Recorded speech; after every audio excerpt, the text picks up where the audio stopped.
this is something that I wanted to speak in maybe another chit chat or in another video, but I'm gonna say it because I just connected to it, and it's when you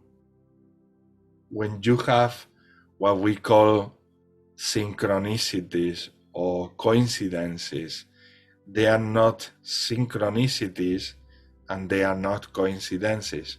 Mm-hmm. It's just something that exists underneath our abilities of perceiving things, because everything in reality, everything is in order. Mm-hmm. So it doesn't work the way we have been believing for so many years, that things are changing outside.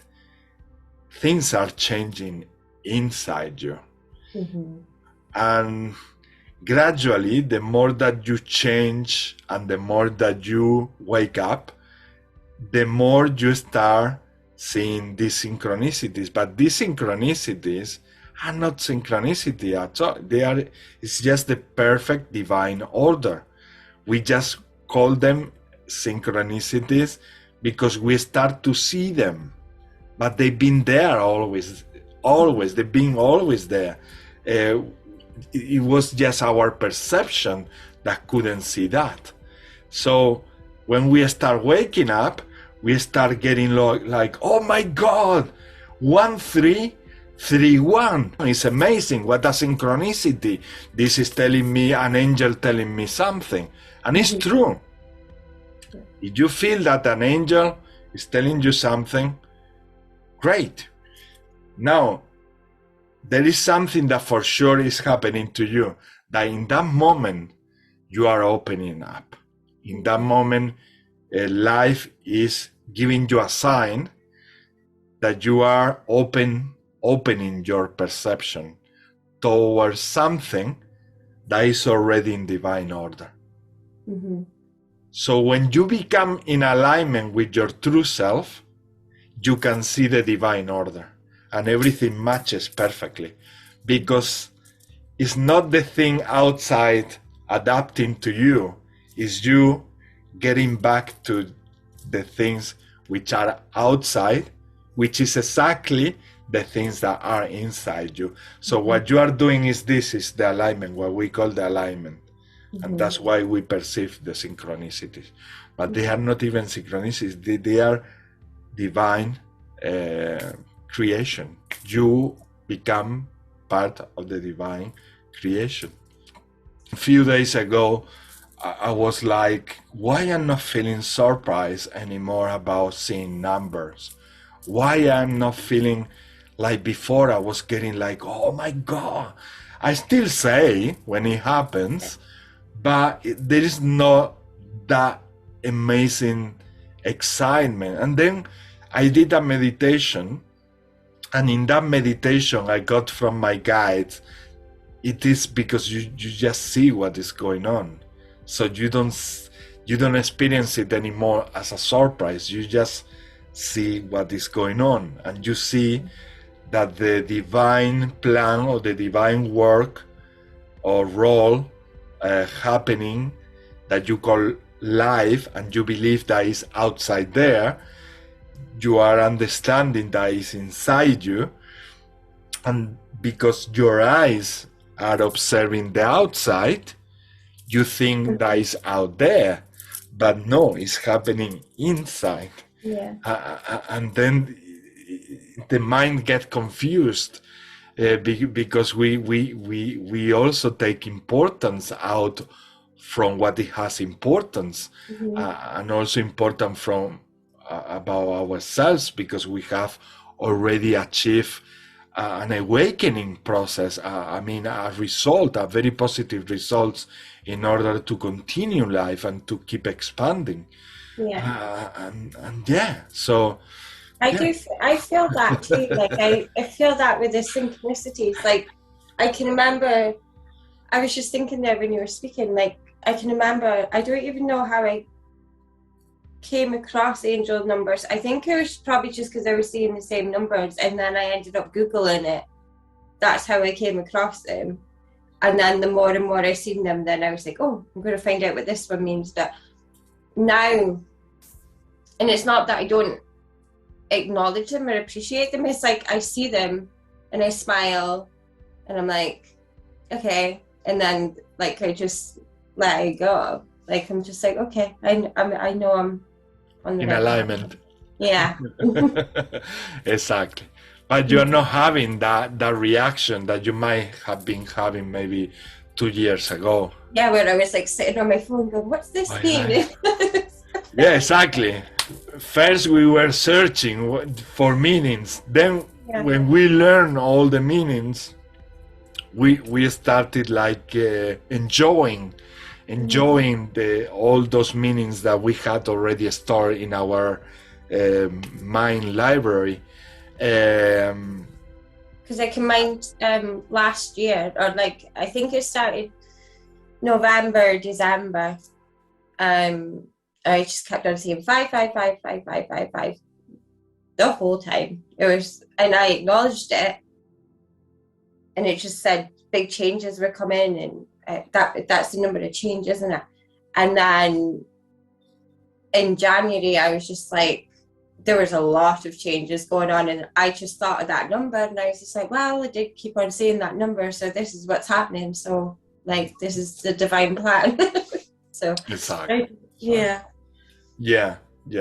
There are so many stages through that process, from the moment that you start finding the meaning to the moments that you share the meaning with others, to the point that you get super surprised and super happy every time that you get to realize about another synchronicity.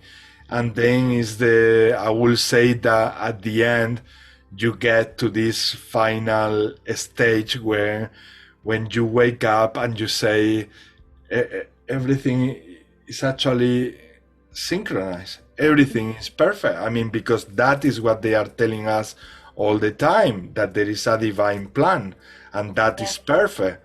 And once we understand that, we just don't put resistance about anything, whether if it's something happening to us that is positive or negative, because if we truly believe and trust that everything inside, when we are in alignment, is happening for a reason, there is no problems.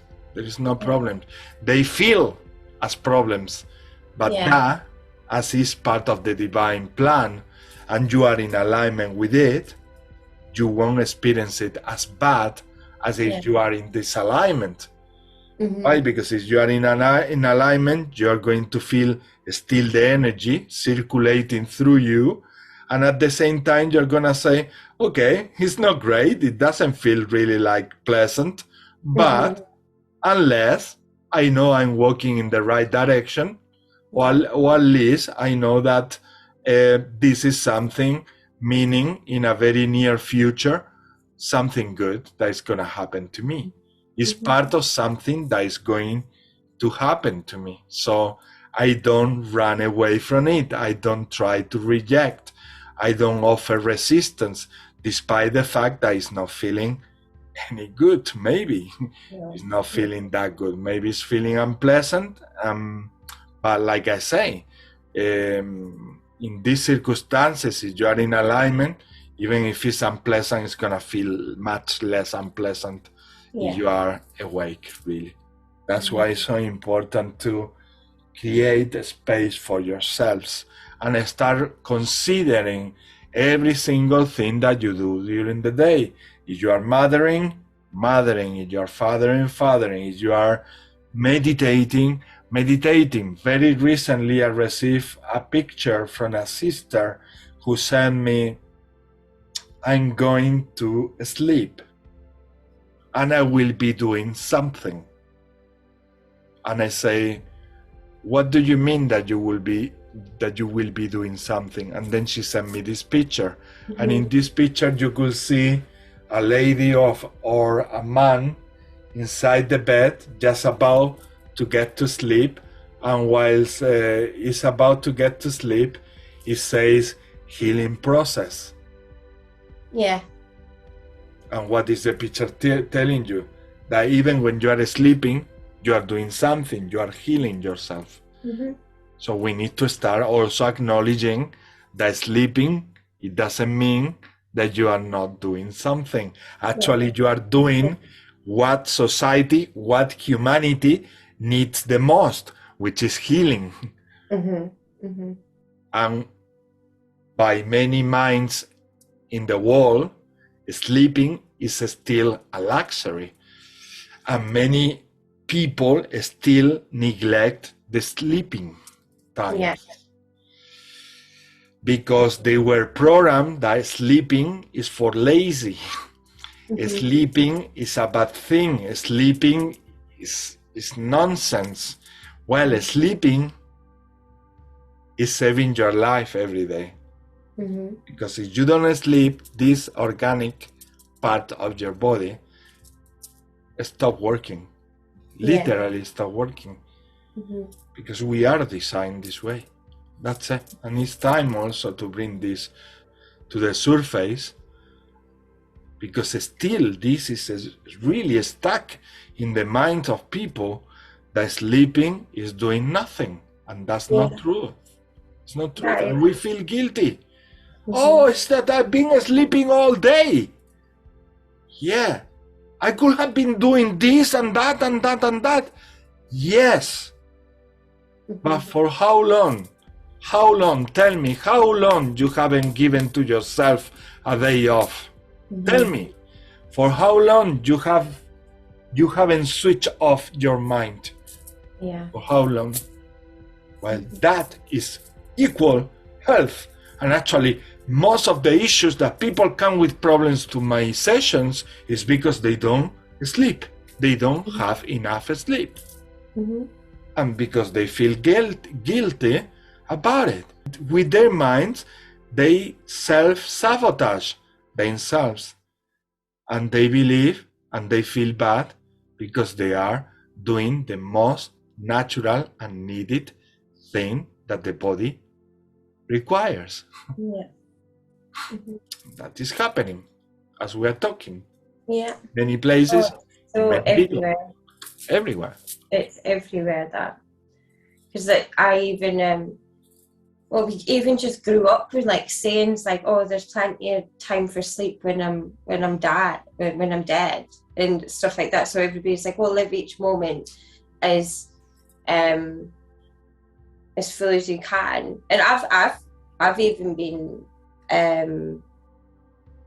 in that trap. I think everybody's been in that trap of like, you need to be doing. You don't have time for sleep. You need to do this. You need to do that, and you're actually like neglecting your body and your physical body needs, like, because your body while it sleeps, it's like actually recovering itself. It's healing itself. It's like, it's an amazing organ.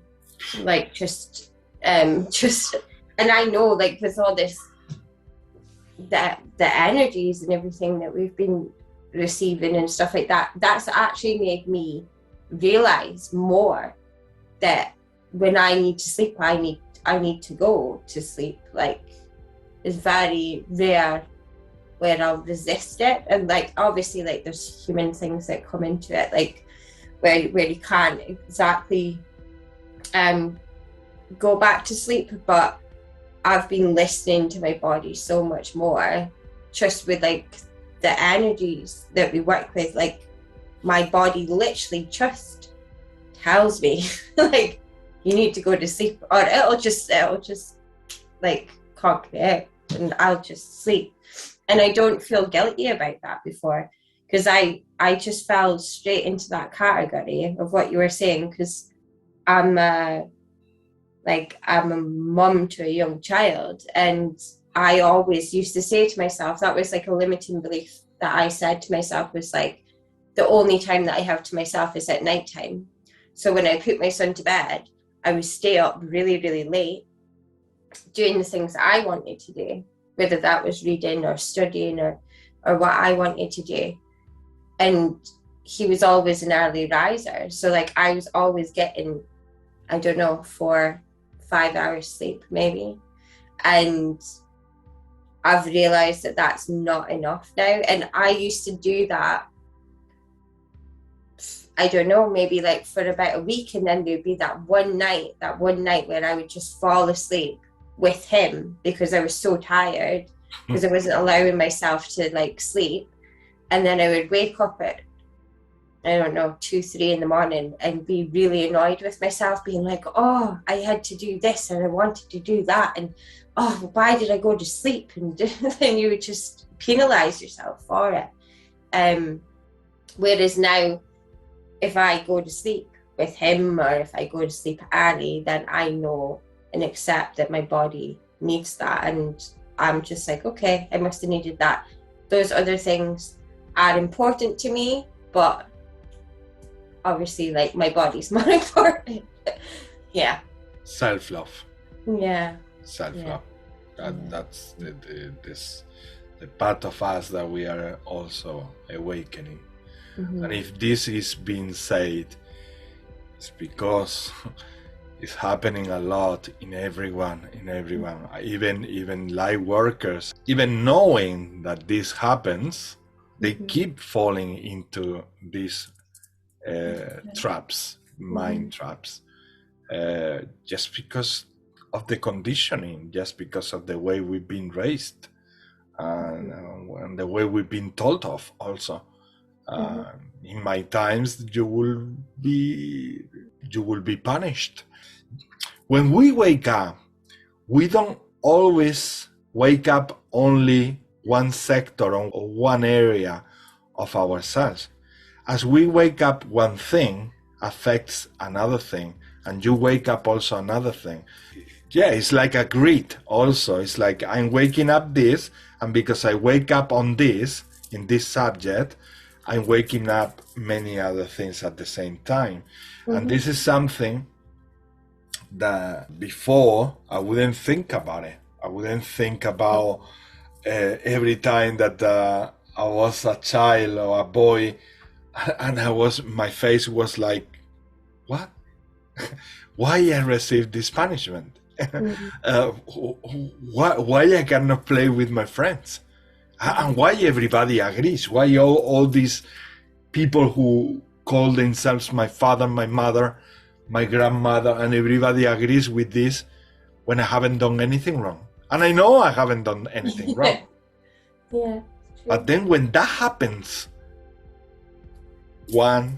another time, we end integrating that within us, and we make it part of we get conditioned by that reality. And then we become prisoners of our own mind. Yeah. Telling us, same voice, you shouldn't sleep that much. You're sleeping too much.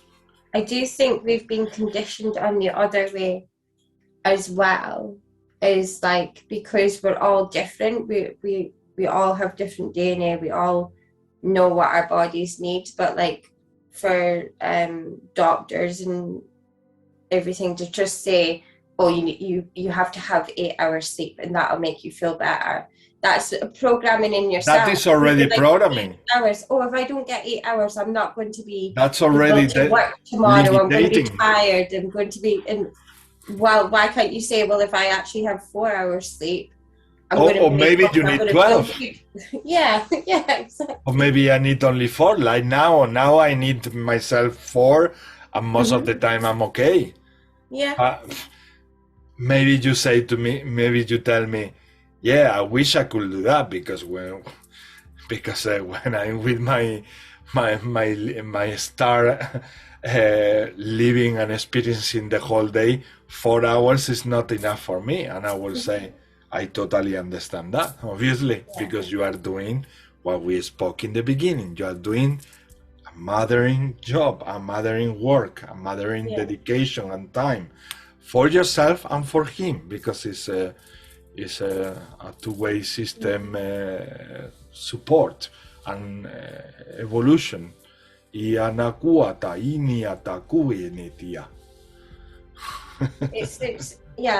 very true. It's like I even noticed, like, yeah, that's just that limiting belief of like, oh, you have to have 8 hours sleep. That was one of those things that I was brought up with a lot, like, oh, you have to have 8 hours sleep or you'll be tired in the morning.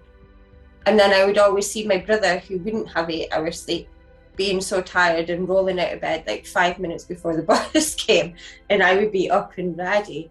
And I was just like, yeah, that's just because he's not had his 8 hours sleep, because he stayed up too late. And like, that was just what I'd been taught. But then I think your body knows, like you said, like, I could, if I'm feeling full of energy, I might only need 4 hours sleep and I might feel good. But then some days I might need more than 8 hours, or I might need 7 hours. Like, I don't see why there's such a time scale. And because we're all different DNAs and beings and weights and heights and stuff, like, it can't just all be, oh, everybody needs 8 hours sleep. There is not anything that really we want to leave everything, how do you say in English, up to rules. When many things in nature are constantly changing, but the mind wants to always box things and create rules in order to have control of the experiences we have in what we call life. But these things are not applicable. No. They don't apply. You cannot create a rule or a norm about how many hours each person should or shouldn't sleep. Why? Because it's constantly changing. Yeah. I learned as well, it's like, or just from other people, and I suppose I probably did it myself, but like, say I stayed up until 2 o'clock in the morning and I was looking at my phone and I was like, oh, I'm going to feel so tired in the morning, I'm not going to have enough sleep, I'm going to wake up and I'm just going to be so tired. You're putting that out to the universe, whereas I could be like, okay, I stayed up till 2 o'clock in the morning, I've had a really good time, I've got stuff done, I'm going to have a really good rest, I'm going to wake up in the morning, I'm going to feel fresh as a daisy, full of energy. Then that's what you're going to attract. But like, if so many people are like, oh no, I'm not going to have enough sleep, and then they wake up and they feel tired and they feel from the first moment you are already projecting negativity because your day didn't start at 8 a.m. You are already, oh my God, it's 3 o'clock. Now I have only half a day. What I'm going to do with my life? Everything I wanted to, I cannot do it. So I'm creating a thoughtful negative circle about how I'm designing my day to be crap. Basically. When you can choose something different, you can stop yourself and say, okay, I know things change. I don't know why my body needed 7 extra hours of sleep. But okay, it's 2 o'clock, it's 2 p.m., and I'm going to do the most of my day. That's it. If I feel like staying overnight working, I'm going to do it. I'm gonna stay overnight. If I feel that at 12 my work is enough, okay, I'm going to sleep. Or maybe I'm going to take some leisure time. I'm gonna have some leisure for myself. And yeah, I mean, you have so many choices to still make your day wonderful, that we have this tendency to make it crap, and we choose that one. We choose that one because this is telling us how powerful the programming is. It's telling us that we've been generation after generation told off, if we didn't do something in one way or in another, because we always wanted to control time, because we always wanted to control life, and life is not something you can control. It's not something that today Melissa and I, we are going to see or say all the truth about life. That will be a big lie, because in every second life is transforming into something else. So we cannot predict what is happening, or what is happening. We can describe it by feeling it and by observing it, but what is about to happen, we cannot. And we don't like that, because we don't like the unknown. As we don't like the unknown, we try to control future.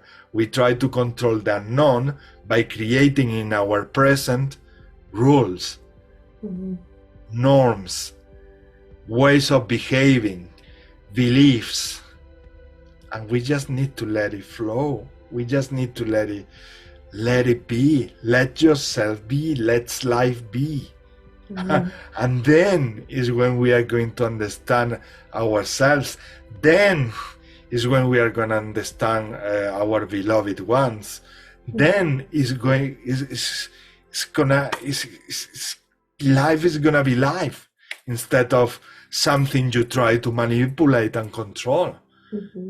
And because we don't get to happiness that way, it doesn't seem to work, or it hasn't been working for 38 years, until I found that the way that it works is when you really surrender, when you really trust that life, despite the fact that I don't know what is going to happen tomorrow, I trust myself that it's going to happen the best for me. And that's how I go to bed, saying, okay, I'm not sure what is going to happen. Not even in 1 hour I know what is going to happen. Yeah. So I have to start admitting that, accepting that, embracing that reality. We avoid that reality constantly, really. By avoiding by running from that reality, we are just living a lie. It's not real. It's real when? What do we like as humans? When we go traveling and when we don't plan things. Yeah. Yeah, you can plan things and have a great time, for sure. Now, when you go out there and you say, come on, Melissa, let's go to this mountain, let's climb it. Yeah, but what is there, Ismael? I don't know. Yeah, it's true. Yeah, but so why are we going to climb the mountain? Just to get in touch with nature? Okay, Ismael, let's try. Okay, when we give ourselves that chance of experiencing without mind control, we enjoy life to the full. Because there is no control. We are allowing, if there is a deer walking by or passing by, we get really enchanted by the beauty that we are experiencing. But if we have something in the mind, Ismael, whenever we reach to the top, we need to make some sandwiches, we need to find the river, and we need to find a place to sleep tonight.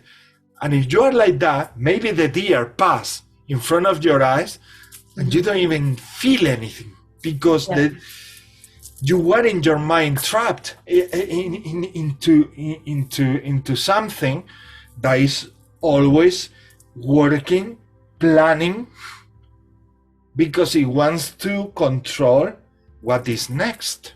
Yeah. And we cannot control what is next. No. We're going to be crashing our heads again and again, up until we notice and realize that life is not something you can control. And that's what makes life beautiful, actually. Freedom. Freedom. Everybody loves freedom.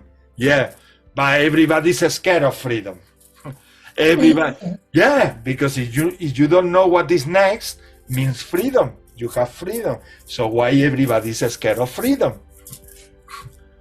For God's sake. Oh my God. It's true. Everybody wants freedom. But everybody loves freedom. Everybody's screaming. Everybody's crying. Everybody's suffering. Everybody's, people are even more heartbroken than even more heartbroken than when they break up with someone in a love relationship. Why? Because they don't have that relationship with freedom, and they're heartbroken. They're truly heartbroken, and they are depressed. Yeah, but don't you realize that it's you avoiding freedom? Yeah. Oh my God. Yeah. It's true. We are. We are. And there is no one to blame. No. There is nobody to blame. And when you notice that, you say, oh, Jesus Christ.